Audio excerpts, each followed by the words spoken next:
घर में घुसते ही आकाश ने हमेशा की तरह अम्मा और भाभी को बरामदे में बैठे इंतजार करते पाया।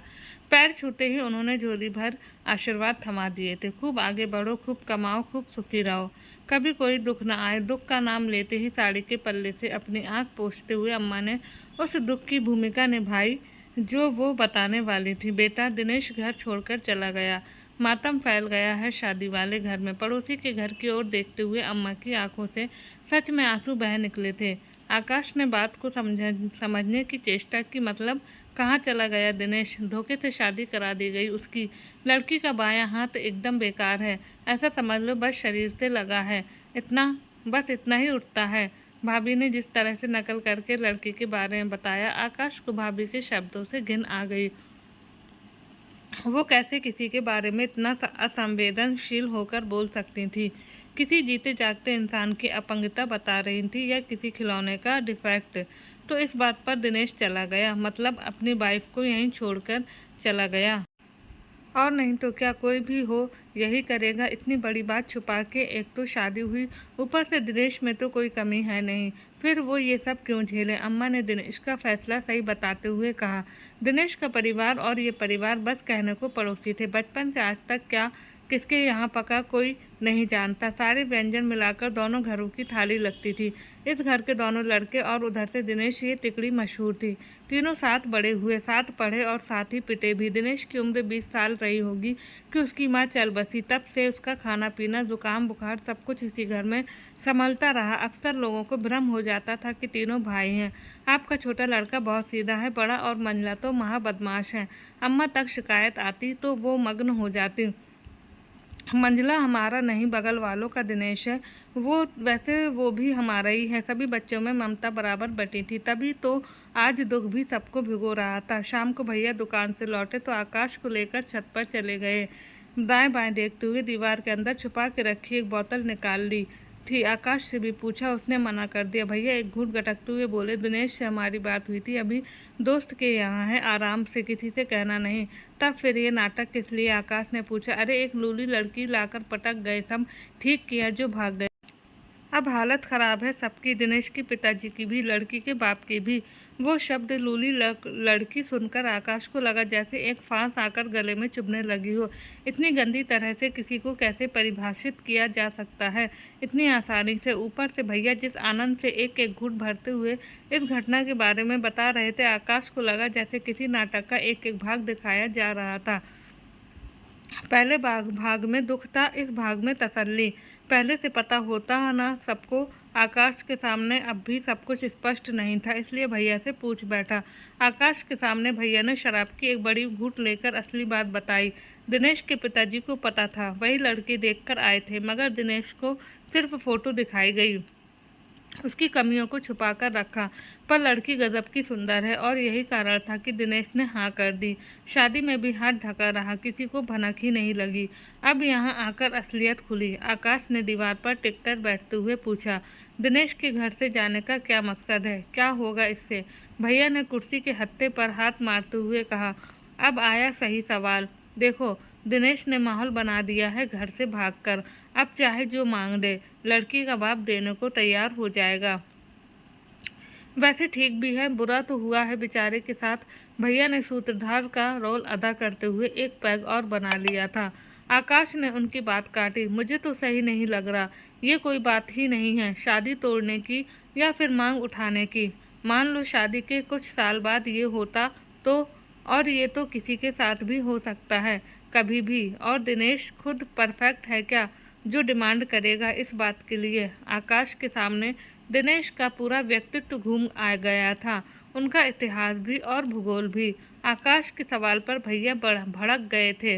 दिनेश में क्या कमी है आकाश? अच्छा खासा डील डॉल लड़का है, हाथ पर सलामत है, क्या फालतू बात उठा रहे हो? जाओ खाना खाओ। भैया के डांटने पर आकाश बगल वाले घर में झांकता हुआ सीढ़ी से उतरा। उसने सोचा कि अम्मा की बात सही थी, मातम ही पसरा हुआ था। घर का लड़का गायब था, रिश्तेदार खा पीकर मखौल उड़ाकर नई बहू को खरी खोटी सुनाकर वापस चले गए थे। जब आकाश नीचे उतरा तो आंगन में बैठे दिनेश के पिताजी की आंखें उससे टकरा गईं। कब आए बेटा? हल्की कांपती आवाज़ में उन्होंने पूछा। आकाश ने सबसे नीचे वाली सीढ़ी फांद कर बगल वाले आंगन में पैर रख दिया। आज सुबह ही आया ताऊ जी, शादी में आ नहीं पाया। उनके पैर छूते हुए जाने कैसे आकाश के मुंह से बात निकल गई थी। काहे की शादी बेटा, जानते तो होगे तुम भी कि दिनेश घर छोड़कर चला गया। आज फोन आया था, कह रहा था कि लड़की के पिता से कार दिलवाओ, नहीं तो तलाक दे देगा। अब बताओ बेटा क्या करें हम। आकाश को लगा ताऊजी का चेहरा किसी काले धुएं से भरा हुआ हो और आंखें किसी गड्ढे में धंसती जा रही हों। हर बीतते पल के साथ बहुत अच्छी बहू लाए हैं हम, बस वही हाथ वाली बात को लेकर हल्ला हो गया।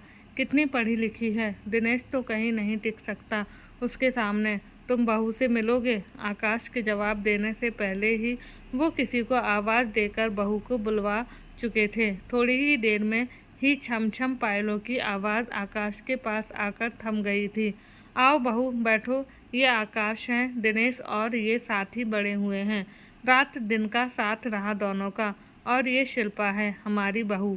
ताऊजी ने परिचय की गांठ में दो अपरिचित नामों को बांध दिया था। दोनों तरफ से नमस्ते के लिए हाथ उठे। दिनेश के साथ इसकी जोड़ी एकदम बेमेल थी।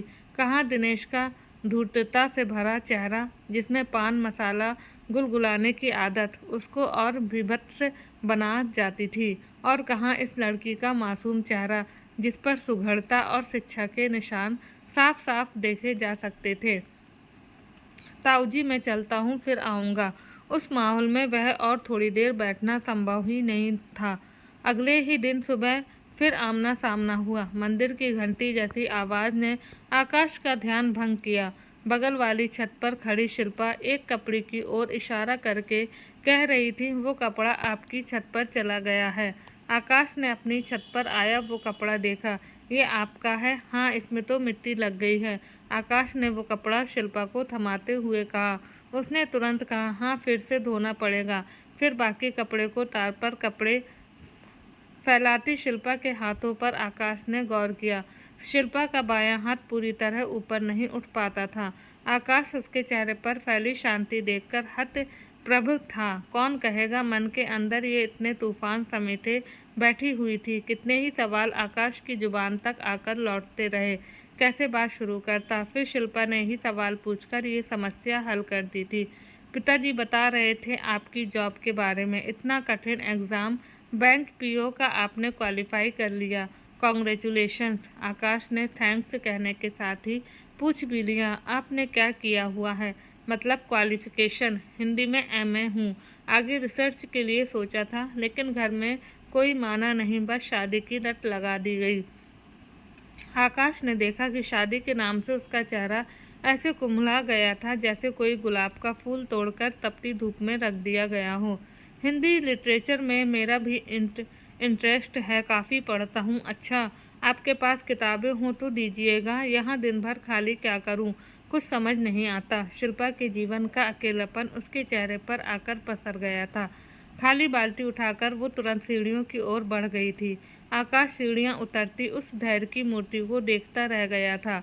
दिमाग में इतने बवाल लिए ये लड़की रहती कैसे होगी। अगली सुबह ठीक उसी वक्त किताबों का पुलिंदा लिए आकाश छत पर जा पहुंचा था, या शायद थोड़ा जल्दी आ गया था। शिल्पा अभी तक आई नहीं थी। ये रही आपकी किताबें। थैंक्स, वो बस इतना ही बोल पाई। थैंक्स की कोई बात नहीं। आकाश ने जिस भावना के अभिभूत होकर कह दिया था, उस भावना को उस समय संवेदनशीलता ही नाम दे सकते थे। हालांकि आने वाले समय में इस भावना का नाम मित्रता हो गया था।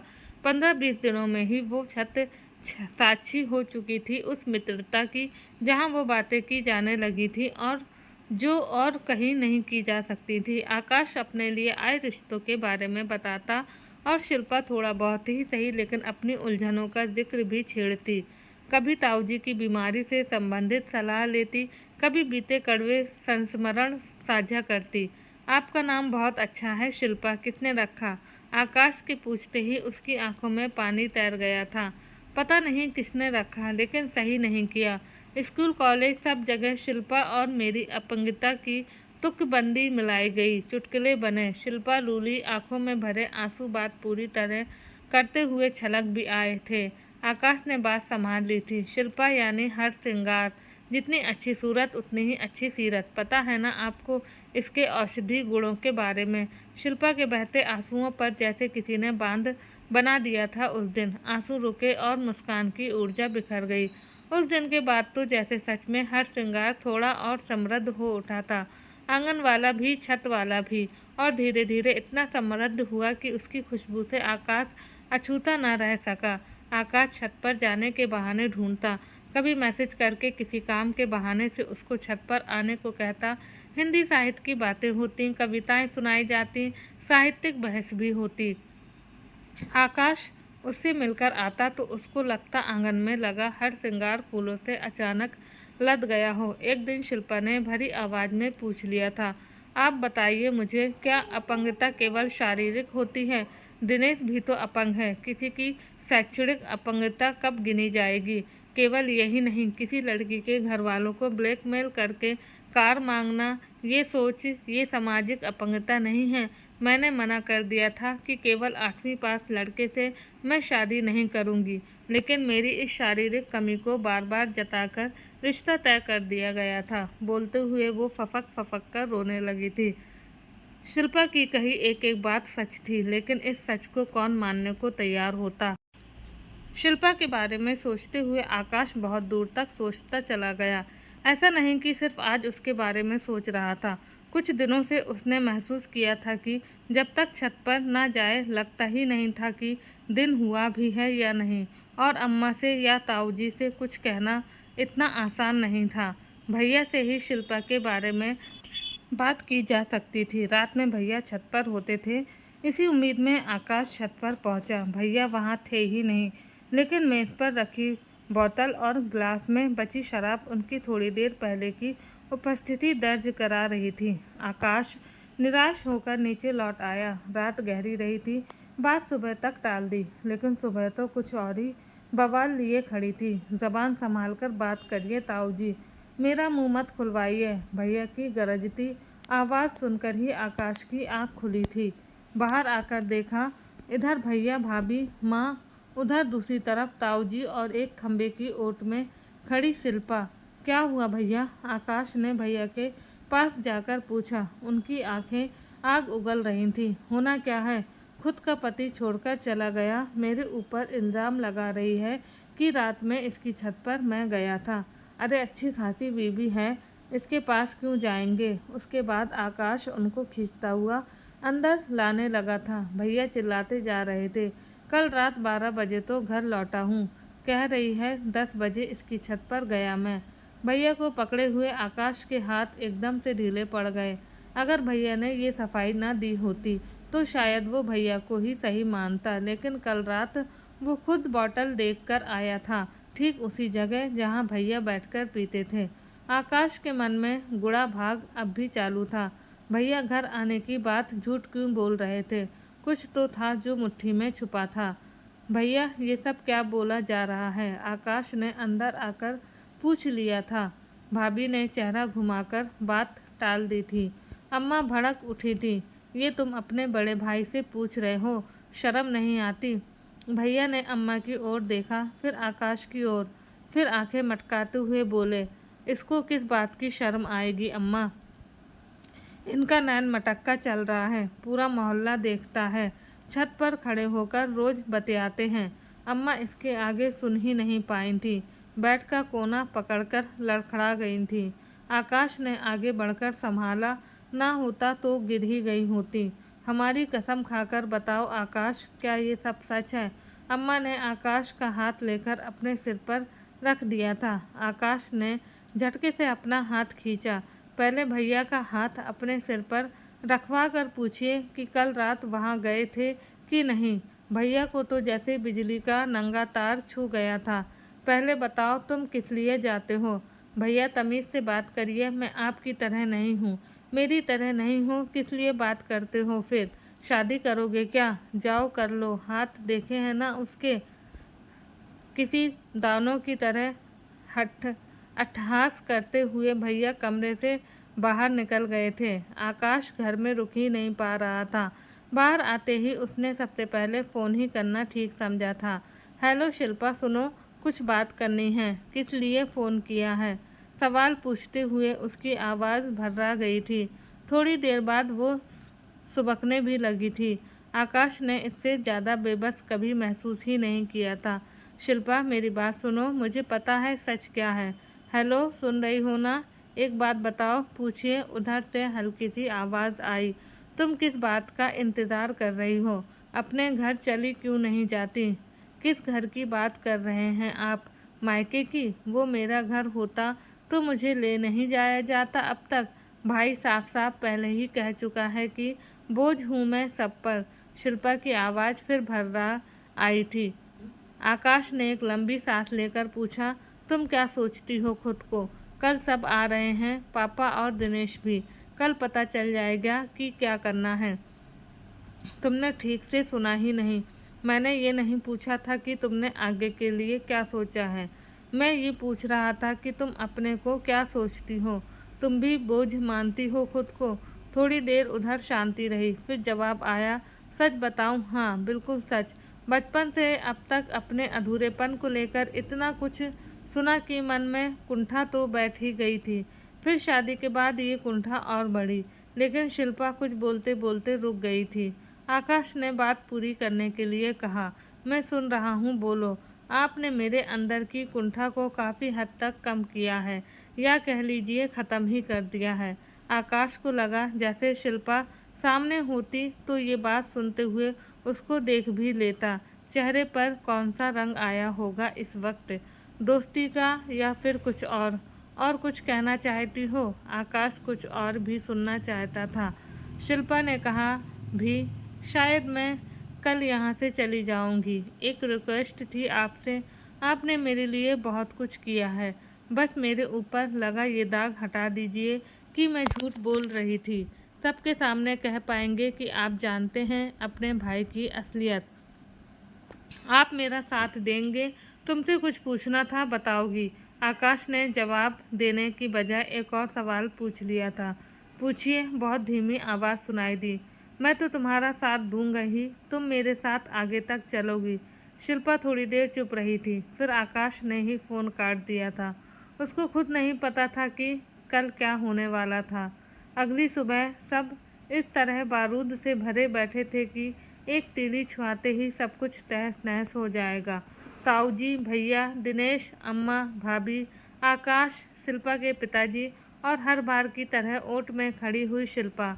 बारूद के ढेर पर पहली तीली दिनेश ने छुआई। शिल्पा के पिता की ओर देखते हुए बोला, ये सब आपका किया धरा है। आपको पता था ना कि लड़की ठीक नहीं है, फिर क्यों छुपाई ये बात? हमको लगा तुम्हारे पिता जानते हैं, तुमको बता देंगे। शिल्पा के पिताजी निगाहें चुराते हुए बोले। दिनेश भड़क गया था। कतई नहीं, जानबूझकर छुपाई गई बात दोनों बुढ़ों की मिली भगत थी। लाकर थोप गए इसको हमारे ऊपर। बदतमीजी की सीमाएं लांघते हुए दिनेश दहाड़ा। अब बारी भैया की थी। वे दिनेश को समझाते हुए बोले, या तो तुम अपने ससुर से कहो मुआवजा भरे इस शादी का, या तो इस लड़की को भेजो मायके। खाली बैठी हम सबके कैरेक्टर पर उंगली उठा रही है। अब तुम बताओ दिनेश, मैं इसके पास जाऊंगा? तिरछी मुस्कान फेंकते हुए भैया ने चोर नज़रों से शिल्पा को देखा। वो अभी भी चुप ही थी। दिनेश को भैया की बात से बल मिला था। सीना तानकर आगे बढ़ा। हाँ, या तो कार दे जाइए, नहीं तो अपनी लड़की को ले जाइए। 2 दिन के अंदर कागज़ भिजवा दूंगा तलाक के। चुटकी बजाते हुए दिनेश अच्छा खासा लफंगा लग रहा था। कार का इंतज़ाम हो जाएगा दिनेश बाबू, आप बात को यहीं ख़त्म करिए। शिल्पा के पिताजी ने अचानक हाथ जोड़कर आत्मसमर्पण कर दिया था। आकाश ने कोने में खड़ी शिल्पा को देखा। ठीक उसी वक्त शिल्पा ने भी उसको देखा। आंखों ही आंखों में संबल, विश्वास और भरोसे के संदेश भेजे गए। शिल्पा के पैर आगे बढ़े। किस बात के लिए कार चाहिए आपको? शिल्पा ने दिनेश की कुर्सी के पास जाते हुए पूछा। दिनेश भड़क उठा। अन्याय हुआ मेरे साथ। आधी अधूरी लड़की हमारे धोखे से बांध दी गई, इसलिए चाहिए। कार मिलने से मेरा अधूरापन दूर हो जाएगा? शिल्पा ने गरज कर पूछा। फिर दिनेश की आंखों में झांकते हुए बोली, आपको शक नहीं हुआ था शादी से पहले कि कोई तो बात होगी जिसकी वजह से इतनी पढ़ी लिखी लड़की आप जैसे लड़के से ब्याही जा रही है। एक साथ कई बारूद के ढेर सुलग पड़े थे। दिनेश उठकर खड़ा हो गया था। शिल्पा के पिताजी तेज आवाज में चिल्लाए, चुप रहो शिल्पा, ये क्या बेमतलब की बात उठा रही हो? महीने भर से चुप हूँ, अब बहुत हो गया। क्या गलती थी मेरी? अपाहिज हूँ यही ना? और आपने क्या किया? एक मुझसे भी ज़्यादा अपाहिज के साथ मुझे बांध दिया। वो लड़का जो शादी के बाद घर से भाग जाता है, फिर मुआवजे के रूप में कार मांगता है। शादी है या विपदा? मुआवजा किस बात का? बोलते हुए शिल्पा कांपने लगी थी, लेकिन अभी उसका बोलना पूरा नहीं हुआ था। ना शक्ल ना अकल। आप अपने को गौर से देखिएगा दिनेश, तब समझ में आएगा कि अन्याय किसके साथ हुआ है। दिनेश दहाड़ कर बोला, अब तो मैं इसको किसी कीमत पर भी नहीं रख सकता। ले जाइए तुरंत। तुम कौन होते हो मुझे रखने या न रखने वाले? मैं खुद नहीं रहूँगी यहाँ। शिल्पा ने दिनेश को फैसला सुनाते हुए अपने पिता की ओर भी देखा। आप भी मत घबराना, वहाँ भी नहीं आऊँगी। पढ़ी लिखी हूँ, खुद को संभाल सकती हूँ। दिनेश को तब भी चैन नहीं मिला था। कुर्सी पर बैठकर पैर हिलाते हुए शिल्पा के पिताजी से बोला, और अपनी लड़की से कहिए भैया से माफ़ी मांगे, इतना घटिया इल्ज़ाम लगाया है इन पर। शिल्पा ने अपने पिता की ओर देखते हुए कहा, इल्ज़ाम नहीं, सच है ये सब। कल रात मैं किसी काम से छत पर आई तो ये अपनी छत पर बैठे हुए पी रहे थे। मुझे देखते ही इस छत पर कूद पड़े और बोले कि दिनेश नहीं तो क्या हुआ, मैं हूँ। रुकते हिचकते शिल्पा के मुंह से बात निकली। पूरी बात कह भी नहीं पाई थी कि आंखें भरने लगी थी। इसके आगे कुछ बोलना ही नहीं गया। कितनी झूठी है ये, मैं तो सब तब घर पर था भी नहीं। मुंह तोड़ दूंगा मैं इसका। भैया हाथ उठाकर शिल्पा की ओर बढ़े ही थे कि आकाश ने रास्ता रोक लिया। फिर भैया की आंखों में झांकते हुए बोला, शिल्पा पूरी बात सच कह रही है। आप कल रात पी भी रहे थे, उसकी छत पर भी गए थे। भूल गए क्या? कल मुझसे बोले तो थे कि गए थे। शिल्पा के लिए उठा हाथ आकाश पर पड़ चुका था। अम्मा सन रह गई थी। एक गैर लड़की के लिए दोनों भाई लड़ पड़ोगे क्या? अम्मा ने दोनों से सवाल किया। चोट खाए सांप की तरह भैया फुफकार रहे थे। अम्मा, ये लड़की गैर नहीं है। रोज छत पर तोता मैना बने रहते हैं दोनों। इनका कैरेक्टर कौन बताएगा कैसा है? भैया के कहते ही सबकी निगाहों का केंद्र बिंदु वो दोनों हो गए थे। शिल्पा ने आकाश की ओर देखा था, आकाश ने अम्मा की ओर, फिर ताऊजी की ओर और फिर शिल्पा के पिताजी की ओर देखते हुए कह दिया था, मैं शिल्पा से शादी करना चाहता हूँ। इतनी देर से सुलगते हुए बारूद के ढेरों में एक साथ विस्फोट हो गया था। अम्मा की दहाड़ सुनाई दी, दिमाग ठिकाने है तुम्हारा? क्या बक रहे हो आकाश? ऐसे लोगों की शादी ऐसे लोगों से ही होती है। तुम काहे खुद को झोंक रहे हो? आकाश ने आगे बढ़ते हुए अम्मा से पूछा, ऐसे लोग मतलब कैसे लोग? अम्मा ने पल्लू संभालते हुए पूरी अकड़ से कहा, विकलांग लोग। आकाश ने अम्मा के पास जाकर दृढ़ आवाज़ में पूछा, फिर भैया और भाभी की शादी कैसे होने दी आपने? अम्मा ने बगल में खड़े आकाश को सिर उठाकर देखा। आकाश ने अपनी बात का मतलब समझाया, अपंगता केवल वही नहीं होती जो दिखती है। चरित्र की अपंगता नहीं गिनेंगी आप? शादी से पहले कितनी लड़कियों से संबंध रहे भैया के, और किस हद तक रहे आपको नहीं पता क्या? चारित्रिक अपंगता होते हुए भी भाभी से कैसे जोड़ दिया आपने उनको? कल रात भी इसी अपंगता के चलते वो बगल वाली छत पर कूद पड़े थे। चुप हो जाओ आकाश, भैया चीख कर बोले थे। आकाश ने भाभी की ओर देखा। क्रोध और अपमान से चेहरा लाल था उनका। जीवन साथी की ये अपंगता इतने सालों बाद सामने आई थी। भाभी पैर पटकती हुई तुरंत वहाँ से चली गई थी। उनके पीछे पीछे समझाते हुए भैया भी दौड़ पड़े, दिनेश भी और सबके पीछे पीछे अम्मा भी। सच खुलते ही सभा विसर्जित होने लगी थी। सिर्फ दोनों बुजुर्ग ही बचे थे। ताऊजी और शिल्पा के पिता को देखते हुए आकाश ने पूछा, किस हिसाब से आपने ये शादी तय की थी? किस बात को छुपाया? ये बात सामने आती नहीं क्या? हर तरह से बेमेल जोड़ी है ये। आप लोगों ने बनने कैसे दी? ताऊजी की आंखें झुक गई थीं। आकाश ने हाथ जोड़कर शिल्पा के पिताजी से कहा, माफ़ कीजिएगा, लेकिन केवल शारीरिक कमी को इतना बड़ा हौवा बना दिया आपने कि अपनी बेटी का क्या नुकसान कर रहे हैं ये भी नहीं दिखा आपको। आकाश के जुड़े हाथों को उन्होंने कसकर थाम लिया था। उनकी आंखों से गिरते आंसू उन चारों हथेलियों को भिगोते जा रहे थे। ताऊ जी ने भी आकाश का सिर थपथपाकर आशीर्वाद दे दिया था। आकाश ने मुड़कर देखा, शिल्पा उसी तरह ओट में खड़ी थी। नजरें एक बार फिर मिली। आकाश की नजरें पूछ रही थी, हर श्रृंगार कितना खिला इस बार। शिल्पा की नजरें बता रही थी, उतना खिला कि पूरा आंगन भर गया। पाठकों, आज की कहानी यहीं समाप्त होती है। धन्यवाद।